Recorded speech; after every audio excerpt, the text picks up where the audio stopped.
The program is Steel on Steel. Coming up in August, we are planning on another round table, which we haven't done in quite a while here on the program, with people who are tracking the move towards globalism, either in technocracy or the global governance crowds, Zbigniew Brzezinski, Kissinger, that are all proponents of some kind of global government. They use the word global governance, but you can't have a global governance without some kind of government. And they're pretty open about it.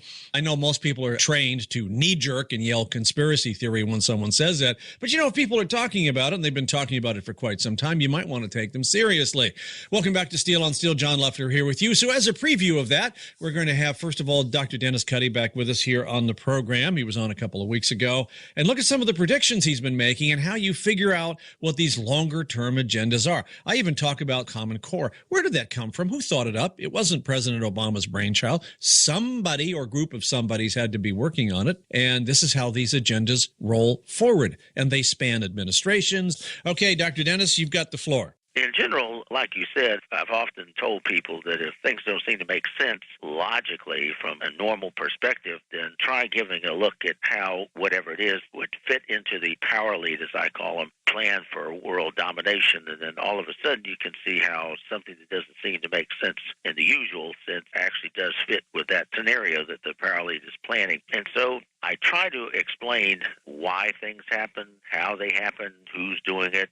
And from that, I have a background in political and economic risk analysis for an international consulting firm. I don't do it anymore, but I used to. So I have this what's in the works mindset. And I anticipated in the past how things could have been prevented. We've already talked years ago about how 9/11 could have been easily prevented. I mentioned that I called up Andrea Mitchell at NBC News and told her about that. She said, "Oh my, thank you for calling, thank you." But then nothing ever happens. The media doesn't dig into that.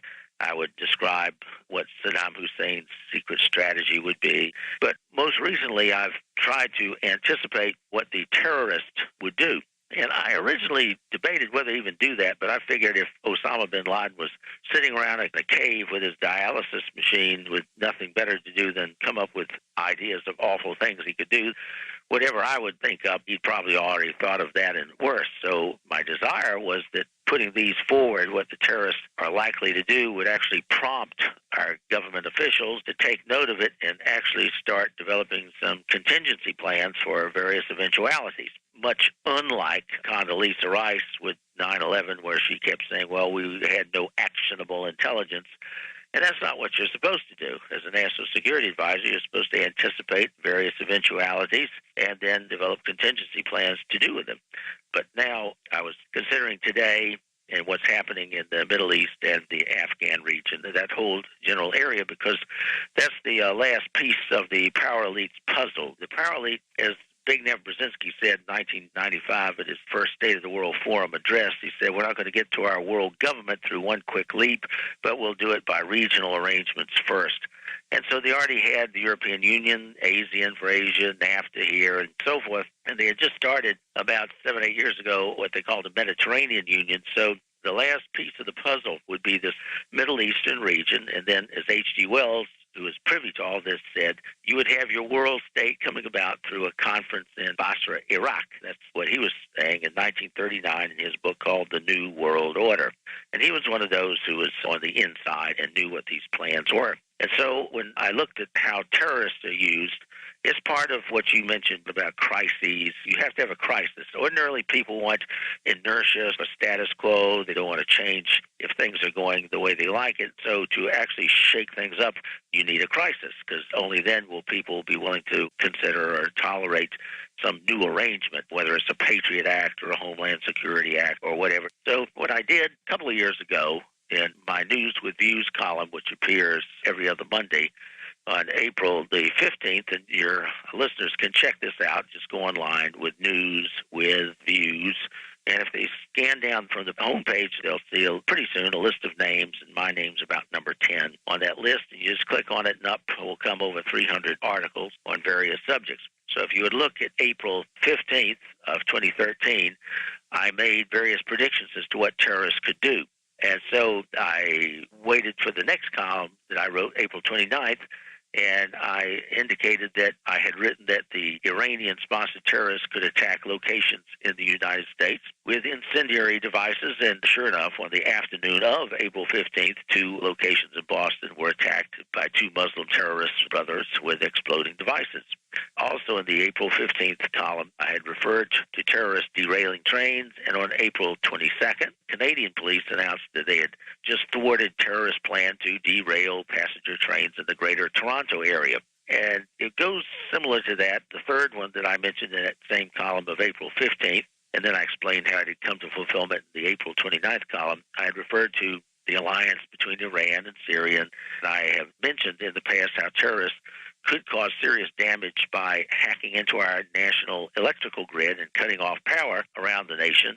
And they could also hack into our banking system and wipe out or withdraw money from people's accounts. And sure enough, a few days later, on April 23rd, the Syrian Electronic Army, it's a pro-Assad hackers, hacked into the Associated Press website and posted a bogus news item about White House being attacked and President Obama injured, and that, of course, caused the stock market to drop precipitously.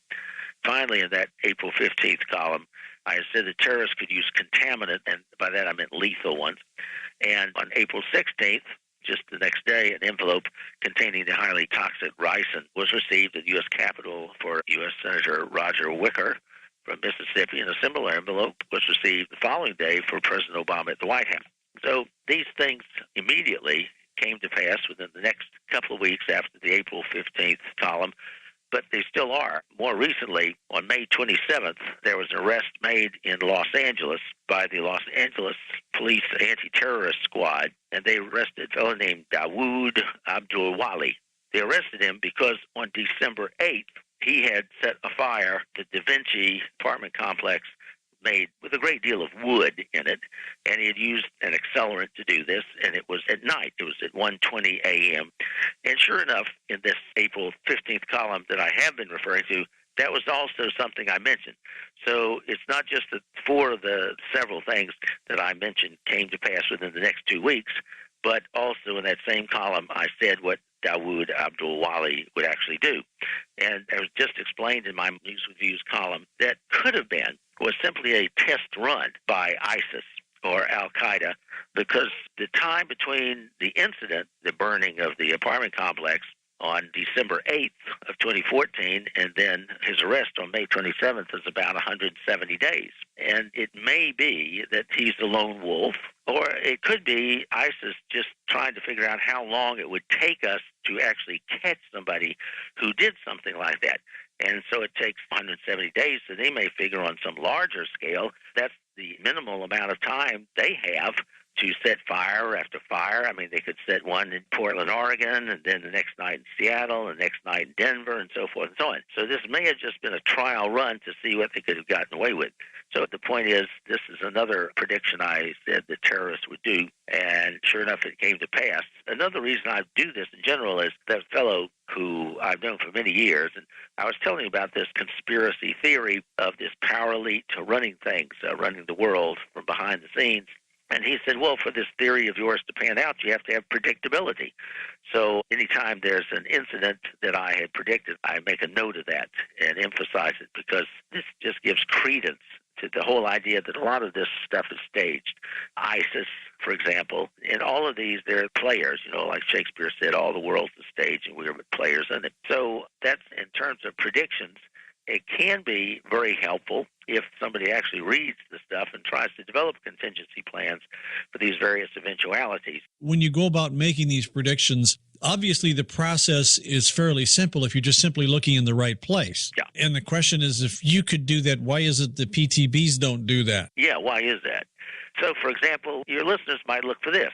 I've made a new list as to what to look for. And first of all, they have a macro strategy and then a micro strategy. And the macro strategy has been a shift from trying to persuade people that they have to blow themselves up or fly a plane into a building and commit suicide. And ISIS, for example, is very good at social media and public relations. So instead of saying, hey, join us and blow yourself up to get your 72 virgins, they're now presenting alternative terrorist acts where you don't have to kill yourself. And so I said some time ago that this is a fundamental shift that they believe will increase the number of people who will join their effort. Because somebody's going to join up with ISIS or Al-Qaeda, whatever, and they're only useful in terms of blowing themselves up. You're only going to get so many recruits to do that. But if you have this masterful plan where they're able to do lots of things and not get caught, and they don't have to kill themselves, you'll find far more people willing to participate, including unofficial members. They don't have to be actually ISIS members. They can just be people who are enamored of what ISIS is up to and sitting in a lounge chair in Idaho somewhere and say, hey, I think I'll do that. So what I'm telling people now to look for are events like that. And they're very simple things. You have not only the apartment complex fire, but you would have the forest fire. If somebody can light up a major apartment complex in Los Angeles and it takes the police 170 days to find them, just think how many fires a terrorist on a motorcycle going through the backwoods trails to all of our forests could set night after night with accelerants. You would have so many fires, there wouldn't be enough firefighters to put them out. Remember the Japanese wanted to do something like that during World War II by floating incendiary balloons on the air current. Another thing is the poisoning of foods. It's very simple. You can have some little pen device, looks like a fountain pen, and you're just carrying it around in some fast food place or a grocery store where there's a lot of open food just laying there. You have your little pen in your hand and squirt, a liquid that's clear. These things are easy to find, especially how to do this with the internet. But the thing that I think you might want to watch for more specifically and sooner rather than later is it developed out of the Iraq War that everybody and their grandmother over there seemed to be able to build an IED because they were just going off all over the place. And they're very simple. And so what you may find next is using these IEDs at critical locations, not just here comes a train by and pop, there goes the train off the tracks and down the cliff and mountainside with 500 passengers dead. But also, you could do this simultaneously. You could hit a major train track with one of these things just as the train is coming by, and you would do it from a distance. So it's not like you're standing out there being videotaped to this. It's dark. You're doing it late at night. All you do is push a little button, and from a distance, boom, there goes the train over the embankment. You could also have interstate commerce. America is very strong militarily, but for us to actually survive, everything has to work precisely in synchronization with each other in terms of commerce. So if you were to knock out a bunch of major train arteries and, let's say, a lot of major interstate highways, let's say there's an IED late at night placed on an interstate, I-95 or I-40, and you place it not just anywhere, you place it, let's say, where there's a bridge, and you wait and see one of these oil tankers that delivers the gasoline to your stations, and here it comes, you hit that device, and blam, it knocks the bridge out, the oil tanker explodes, and there's an interstate which is not going to be usable for a long time. And because you're doing it late at night, you're not being videotaped, and you can do it again. Do one interstate now, an hour later, another one, over and over again. So that's another thing that you should watch out for happening in the future. And, of course, we just saw what happened with one bridge in Southern California on I-10 east of Palm Springs getting washed out and the freeway's closed. That's just one itty-bitty bridge, not to mention what you could do elsewhere. The real question is, A, how are we going to protect ourselves from that? But B, what are the long-range agendas moving forward? We'll see you back on our roundtable conversation coming up in the near future, and your articles are at newswithviews.com. I'm John Luffler. We're at steelonsteel.com. The program is Steel on Steel.